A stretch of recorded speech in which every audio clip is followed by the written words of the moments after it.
We thank you, everybody, for sharing in this beautiful Shabbat service. And tonight we're going to celebrate Hanukkah again. We're going to light the third candle, I think it's tonight. Yeah. Yes, the third candle. And thank you, Mauricio, for your message. You know, that whole idea of midah keneged midah, measure for measure, is a very difficult one, because we suffer for the things that we do, but we also suffer for the things that may have been passed down from generation to generation, and we don't always know why. I mean, we look at the babies, the little children who have been kidnapped. What did they ever do? And yet they're living in a community who have done things. They've totally turned their back on God. In some of the kibbutzim, they were the most woke, some of the most leftist of communities. But when we say that, it sounds very hard. But I know that in my life, I have had to really come to face the things that I did that were against what God asked me to do. And because of that, I suffered a lot. So you have both sides of a coin with midah keneged midah. We don't always suffer for what we do. Sometimes we're just innocent bystanders. We're in the wrong place at the wrong time. We're born in a family that has had many generational curses for the things that they've done. But thank God we have a God who is merciful, and he says that he will punish us up to the third and fourth generation for those who hate him, but bless us up to the 1,000th generation, which is eternally, for those who turn back to God and love him and faithfully obey his commandments, so that there is always hope. I know it with my parents, they were not interested at all in the Torah, in God. And yet, because they lived in the Jewish community, a lot of their behavior was righteous because it was automatic in us. We learned these things from generation to generation. But it's so important for us to ask ourselves, how shall I live? Shall I live with the Torah, as you say, Mauricio, or am I going to live without it? Am I going to live with the principles of the 10 Commandments? And what do they say? Love your neighbor as you love yourself. Love God with everything that we are and everything that we have. And who is our neighbor? Everybody. Anybody we come in contact with. Someone on the street, people on the bus, the car behind us who's honking his horn, the car who passes us and cuts us off. They're our neighbor. And we must not treat them in the same way that they are treating us. And this is hard. We have to struggle with this every single day. And these 10 commandments that God gave us, this moral code, we must live by it and say, no matter what the world is doing. It's like Annette told me she's looking for a job. And she said that there was one that she wanted, but they said to her, you have to work on Shabbat. And she refused. She said, I cannot. And God will honor that. When we break the commandments, and that's why it's so important to learn them, to read them, to memorize them. And not only that, but to be able to apply them to the different areas of our life. At the beginning with Joseph, why don't you talk a little bit about your message and bring a little more clarification, Mauricio, but it was a wonderful message.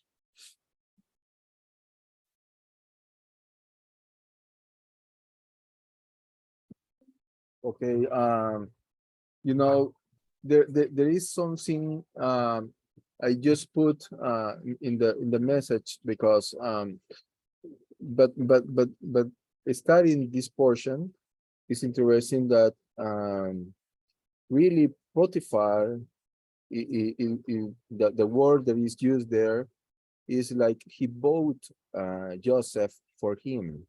okay, which means he wants to rape or how, I don't know how to say that, is like a slave, I would say, but not only to serve him, but to serve him in another way, okay? Wow. So, and it says the Torah that he was very, very handsome, okay? So it makes sense. But then it says the Torah that he was a potifera, adding another word. So that means that his member was cut, okay? He was eunuco, we say in Spanish, I don't know how to say that in English. What's the word? Eunuco, A eunuch. unique, okay. So God protects Joseph by have some uh, sexual aggression, I would say, by make his hair as eunuch, okay? So But he didn't do it. He didn't do it because Joseph had no, children after. Yeah. yeah, no, but I mean Potiphar, he in some moment, okay, because remember that between two words there is a line of time. For example, when it says that he was thrown to the pit, okay, and then he was sold out to the Ishmaelites, and then to the Midianites, and then to the Egyptians. That could be 1 year, I don't know, 6 months. It's true. We don't Yeah. know. So the point is that between all these verses, okay, we can find that in some moment probably, yes, Potiphar brought him because I don't know his mind, okay, and then but God allows him that Potiphar be eunuco, unique, unique. That Potiphar became a eunuch? Yeah, because then it says that he was Potifera, okay? But I thought Potipharah was Yeah, the it was high a priest, priest. Yeah, the high but priest who gave his daughter to Joseph to marry. as Shenat, yeah.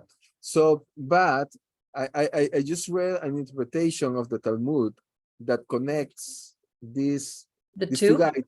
Yeah, and he was the captain, okay, but when you read this, makes sense why the wife of this Potiphar was a woman who wants to have different couples, okay, and because his men cannot have marital relations, okay. Oh, okay. So and then we read that Joseph was not killed because this captain, it was very easy at that time to say, oh, this man made something bad to my wife, then I'm gonna kill him Oh, immediately. immediately. Oh, yeah. So at the end, this Potiphar knew that Joseph could not do something because eh, because if not, he could be dead at the very same time, okay. So it was like, okay, I'm not going to kill this boy. He found grace before Potiphar, and he saved, I would say, in some way, his life. Then he was thrown to the jail, Yeah, okay. but it said also that Potiphar knew that Yud He Vav He was with Joseph. Yes, Yeah. there is an interpretation in the Talmud that is interesting. It says that he was angry at that moment because, oh, my wife is with this young handsome man, okay, and then he heard, it says the Midrash, okay, that he was praying for him, for his boss, who is Potiphar. When he heard Joseph praying for him, Then he realized God is with this boy. He's not running away from me. He stay here. He's praying for my house. So God is with this man. So it was like not only the actions, but he could hear. But that is a midrash. Obviously, it's not. Yeah, I don't always agree with these midrashim. They make Yeah, up these stories. To me, he was angry because he knew his wife's character. I'm sure she had yeah, done that before with other men. yeah, for Yeah, sure. yeah. And So because if he was really upset with Joseph, he would, as you said, he would have killed him. He wouldn't have put him into the king's prison, the yeah, best of the prisons. yeah, it was not a common person. Yeah, Exactly. but and then Joseph went to the prison, and there is something interesting that I asked to myself. Okay, okay, it says that just that the Shekinah was with Joseph. Okay, so that really means that the Shekinah left Jacob and left his family. Obviously, God is everywhere, and Yeah, we can say God is here, God is there. right. But if we can read that, we don't see that nothing happened in all this period according to the Torah.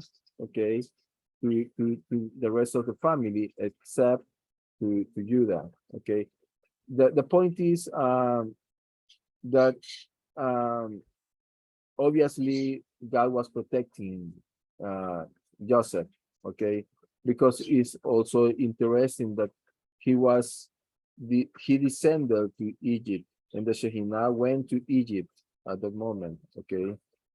So, but I was asking this because if we remember later that Jacob went into depression, into a chronic depression. Right.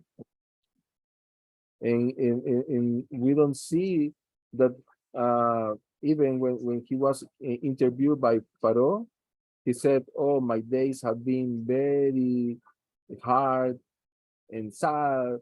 And it's like there is, how can be, yeah, God is there, but he couldn't show to the world that God was there because he was into a deep depression. Okay, so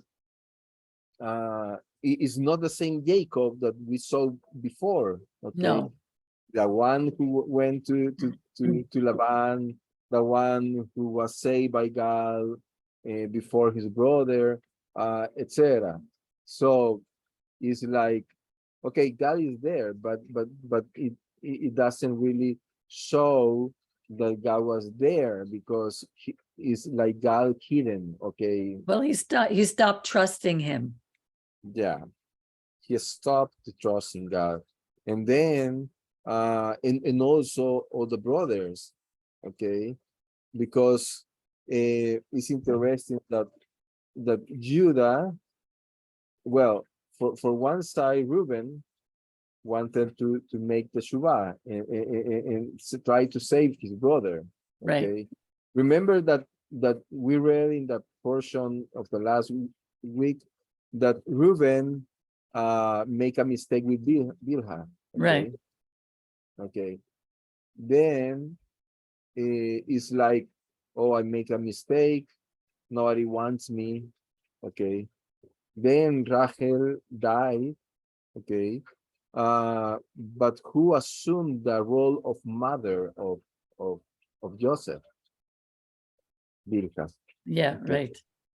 that's why it says Jacob asked to his son, "Hey, you are saying that your mother and all of us we bow before you." Okay, R- Rachel was already there, Right. so how can it happen? So it's referring to Bilhah, Uh-huh. and Bilhah was I would say, dishonored by Reuben.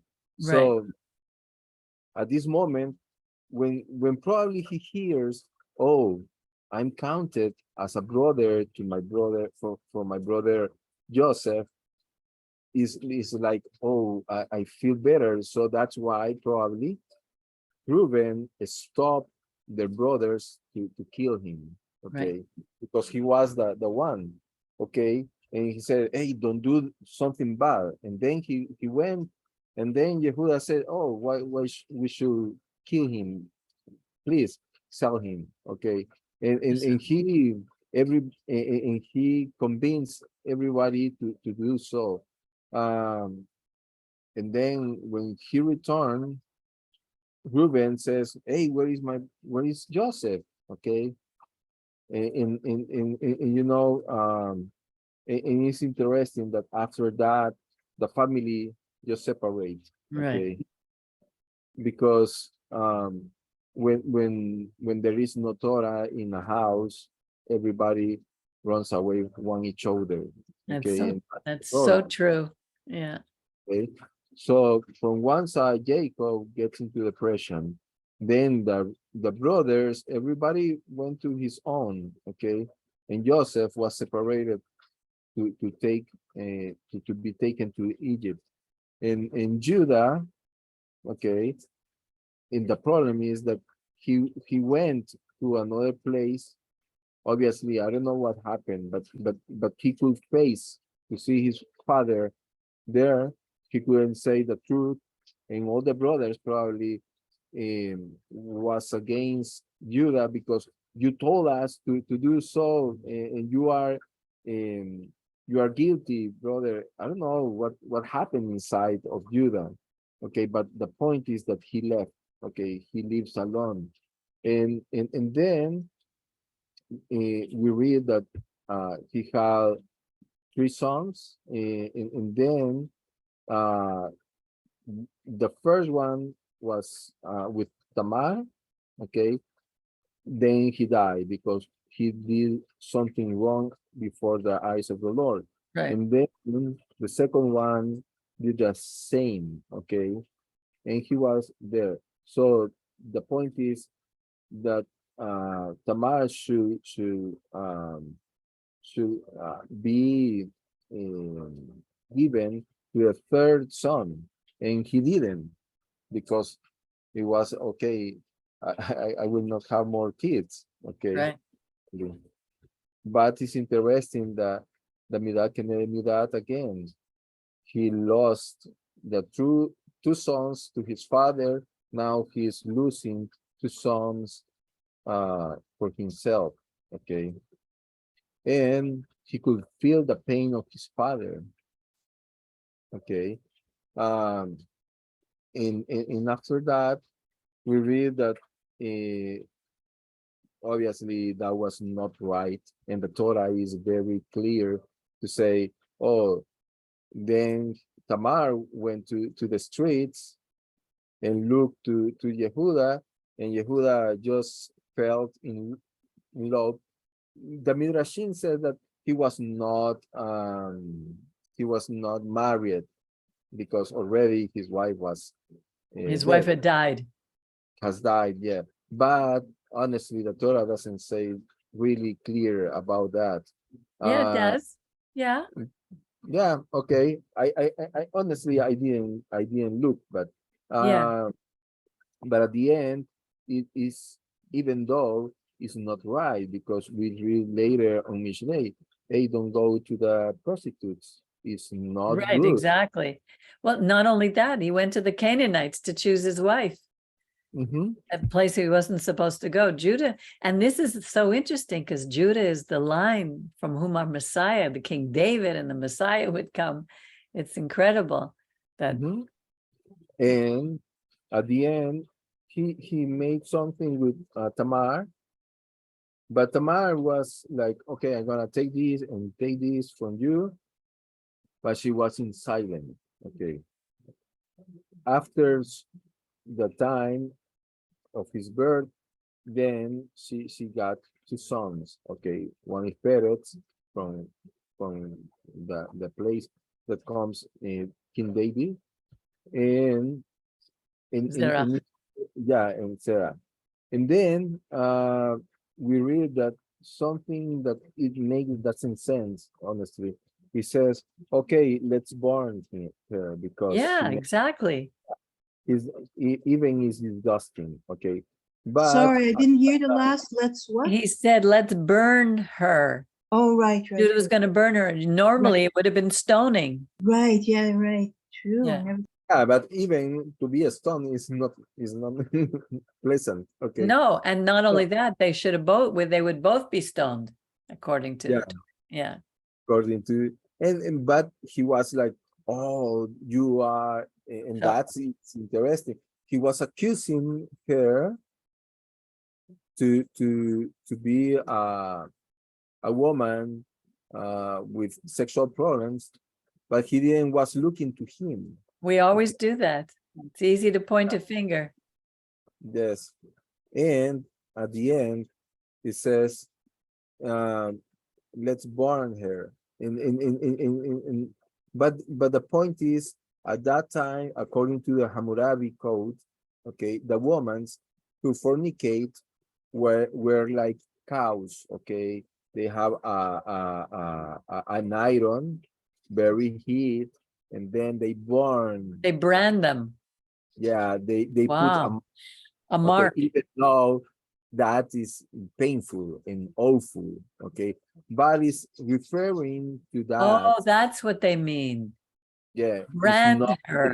okay, it's not like Salem's witches. Okay. Okay, I understand.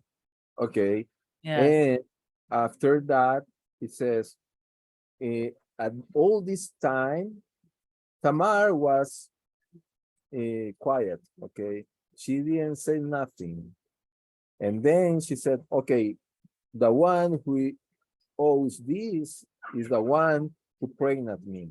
Okay. Yes. And when he saw her, he said, you are More more righteous than I am. righteous than I.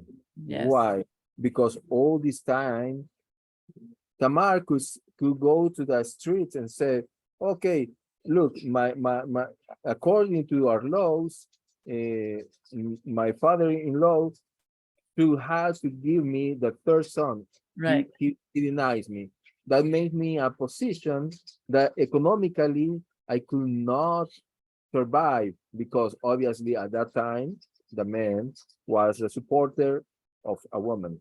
And then she could say, okay, then I don't have any kids. I cannot marry with another man, okay, because my first husband had two brothers. Right. And so I cannot go and look for another man to Right. survive. Right. So, and then he made me something, but I kept in silent, okay? And she didn't point to Yehuda to say, oh, and you made this, so you are contracting prostitutes. I don't know. But and that's why at that moment he recognized, okay, she is more righteous than Righteous. me, because she supported a lot of pain. I didn't see that. And then he like his eyes were open, okay, and he could recognize his problem and that he was unjust to the man. So it's a beauty parasha this week.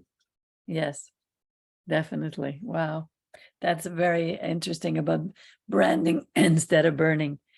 Well, we have to get ready for a Hanukkah party that we're going to. So let's close today a little bit early so we can get ready. And I want to wish everybody. Huh? Angel wants to say Yeah, I something. wanted to say something. I wrote while Mauricio was about the parasha. It's so beautiful when you see it. Uh, any of you has asked yourself, how could possible a son of a shepherd, reach the highest position in one of the greatest historic empire or kingdom on earth by that time? Wow. Could because he believed in the Ruach spirit that hear the voice of the God creator. And this is and will not be only time. We will see it later with Moshe and the Shekhinah. You know, when we see when Moshe has an encounter with the Shekhinah, and by the way, this and the stuff that was just as a physical representation, and it was given to Moshe so that he could believe. You know, it was made for him, for Moshe to believe, and also to show Pharaoh, okay, of the power of God Creator that was bestowed on Moshe in that time to perform all that he. But it's because of spirit. Now, coming back to Joseph, when he had these visions, this is not something that you have to take it like, oh, it was just a dream. Like when we dream, no. It was a direct message from spirit, from the Creator. Okay. Now the reason he believed, and because he believed, the Ruach stayed with him until the accomplishment of that plan, this agenda that the Creator had. Okay, now let me just continue what I wrote. Okay, so, but those times they were not the only ones, because spirit that is in us, within us, every time we listen to it. And another example was also Samuel. Remember Samuel, the story of Samuel? Okay. So let's listen to spirit. Okay, hold on, just a mistake. Okay. Yeah, so let me go back because I was reading the other. Okay. Do you think there was a coincidence that Joseph was Jacob's favorite son just because he was his son of old age? No. Or because Joseph believed the Ruach spirit, the Shekhinah, and what spirit told Joseph of what he was going to do through the visions and dreams? Now, in other words, Joseph believed spirit, and by doing it, he received spirit. He received the message. He received received the spirit and the Ruach from then, and stay with him until all that spirit told him was completed. Now, he brought help and counsel, okay, assistance from spirit through him to Israel and Egypt to preserve life and bring knowledge of who truly God Creator is, and that he loves Jews and Gentiles, humanity alike. Now, Judah and the rest of the brothers did not know about God's spirit plan and the divine agenda ahead, and they acted like any human. You know, when you don't understand things and when you take it personal, you know, we have a tendency to act as a human, and we let our flesh, our emotions, you know, and that was that the way that is not from spirit, but in the human flesh expression of jealousy and envy. Now, as I already read before, that is what I read before.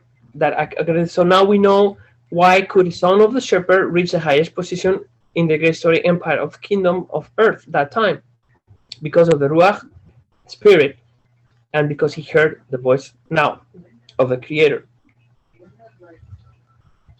And because God chose him for that role. Yeah, because look, we have to just listen to spirit. We have to go within. We cannot go looking for out. No, it's within. The Creator is spirit is with us. Now, and just to finish, it's like so let's listen to spirit, to Ruach, instead of our religious do's and don'ts that many don't even understand. Let's open our hearts and answer to spirit, like Moshe and Samuel did. Like Moshe said, Hineni, and like Samuel said, speak, for thy servant is listening. Yes. And let the spirit do everything that he wants to do. Amen. We are just messengers, and we are just, I mean, we are servants. Yes.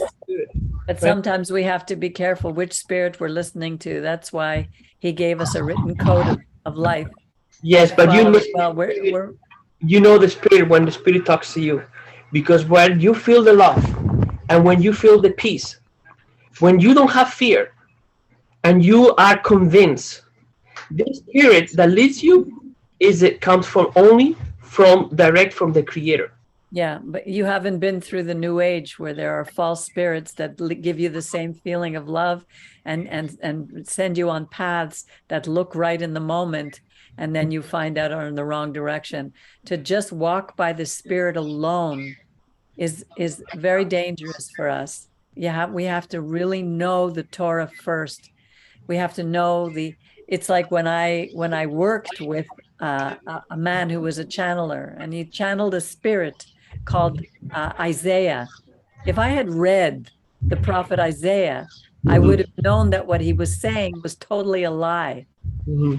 So you can't just say, oh, I'm walking by spirit. There's a lot of people who do that and their lives are a mess. Yeah. Yeah, but these people, they open to all, right?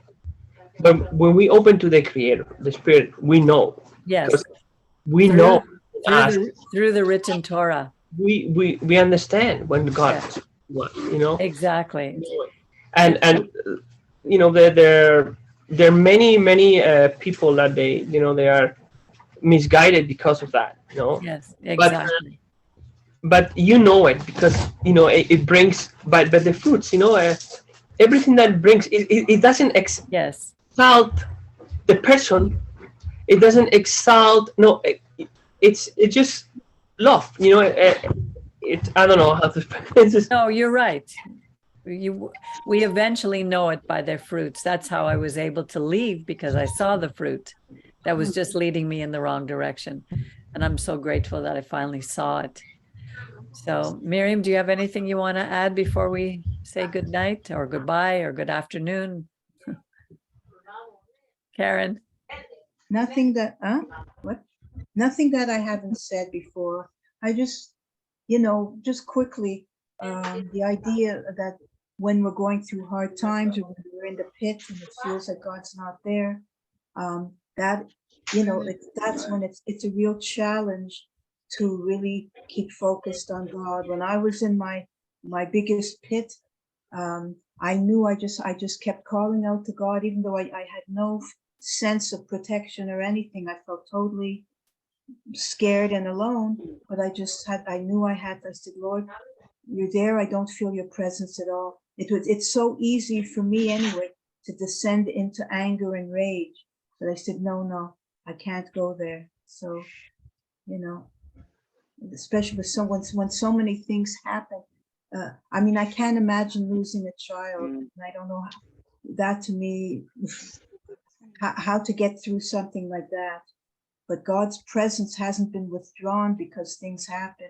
When you say about, even Peggy, you were talking about things in your life and what you reaped because of the consequences, some of it. And some of it we can't even really say, well, I didn't lose a child because I did this, did that. But really, since Adam and Eve, and since our beginning of disobedience, things happen. And many children are killed now in the world, all over. The babies are being killed, women are being raped, men are being slaughtered. Well, Adam and Eve lost their first baby. So I'm saying, yeah, exactly. It's not always that, you can look at our own personal lives and say, well, I'm reaping what I've sown. But sometimes you can't see that. We know who just lost Holly's baby. I mean, how could we say, well, what have they done? I mean, the world is in a mess, and there are consequences to the years of disobedience of all humans on this planet. Exactly. So we have to, like Rabbi Percy, like Rabbi Percy always said, we need to constantly ask God to search our hearts. Search me, O God, know my heart. See if there is any wicked way within me, and lead me into your way everlasting. And that's something we must do. And he does reveal it to us, because when we hear it from somebody else, it sounds, oh, they're so judgmental. Look what they're saying to me. But, you know, we have to always be willing, because I had to admit a lot of the things that I did were wrong. And I had to admit a lot of things my parents did that were wrong, that I learned from them. And we have to then turn and make it right, change our behavior, change our way of seeing things. And Baruch Hashem, as the rabbi always said, I love it. I made a little picture of it and I laminated it, that God is the God of beginning again. Exactly. So we are- It is true, Miriam, what you said, that sometimes we have to deal with all these bad decisions. And Yes. this is part of our life. We have to choose all the time. But if we, as in the Torah tells us, we choose what is right, you know, there is a different outcome. Can you imagine even Moshe following what the Creator, the Spirit, told him to do when he was in Egypt? It was not a beautiful, you know, I'm here, you know, the Creator is me, I'm going to change everything, you're going to submit to me and do whatever. No, it was really, really hard. Yeah. But despite of all the things and the resistance from Pharaoh, the Spirit was always Creator's in control, and he knew, and he had, you know, he trusted him. So whatever even though following, imagine you're following God. Imagine that God talks to you. This is what is going to happen, and all of a sudden you are going to have everything that you were not expecting. Oh, but wait a second. God told me, Spirit told me that this is going to happen. So, well, we see that in the story of Joseph. Look, Joseph, from being, the Spirit, God tell him, listen, I have a plan with you, and I'm going to give you a specific task. Oh, yeah, you're going to be very exalted, and your family, they're going to learn, they're going to bow before you, because you're going to be in a position that I'm going to put you, that it's very, very prominent. And you will do, you know, everything that is planned. Okay, and what happened next? Their brothers, you know, they put him into a pit. They sell into a slavery. He goes into a place where he has to be a servant. You know, but from be free, you know, being a servant. But all of that was a preparation. All that the Creator left all that because he needed to make sure that Joseph was ready. You know, Exactly. And we see that. We see that in our lives when all of a sudden we're doing something and we look back and we say, oh, that's what that was for. I was being prepared for what I'm doing today. You know, it's amazing. So thank you, Angel. Thank you, Mauricio. Thank you, Miriam, and everybody. I want to wish you all a Hanukkah Sameach. Hanukkah Sameach. Shabbat Shalom. And I look forward to. Send me another copy how to get to what we were reading today from that site on the Torah. Yes, I will send it to you. Because I now have an app for the Sephardic. Good, good, wonderful. Okay, I'll send it to you. You don't have the bulletin, Brian? Bulletin. Yeah, it's all in the bulletin. Oh, the bulletin. Yeah. Look for today's BA something. Yeah, I'll send it to you, Brian, okay? Okay. All right. Bye, everybody. Bye. See you. Bye. Shabbat Shalom. Shabbat Shalom.